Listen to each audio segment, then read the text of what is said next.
வடகிழக்கு பருவமழை துவங்கியதை முன்னிட்டு இந்திய வானிலை ஆய்வு மையம் புயல் மற்றும் அதி கனமழை எச்சரிக்கை வழங்கியுள்ளது.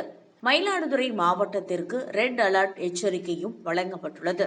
அதனைத் தொடர்ந்து மயிலாடுதுறை மாவட்ட மீன்வளத்துறை உதவி இயக்குநர் மாவட்ட மீனவர்கள் கடலுக்கு செல்ல வேண்டாம் எனவும், ஆழ்கடல் மீன்பிடிப்பு சென்றவர்களை உடனடியாக கரை திரும்பவும் உத்தரவிட்டார்.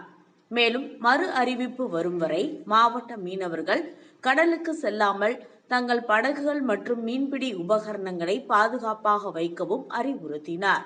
அதன்படி மயிலாடுதுறை மாவட்ட சீர்காழியை அடுத்த பழையாறு, தொடுவாய், பூம்புகார் முதல் சின்னங்குடி, தரங்கம்பாடி வரையிலான 28 மீனவ கிராமங்களை சேர்ந்த மீனவர்கள் மீன்பிடிக்க செல்லவில்லை.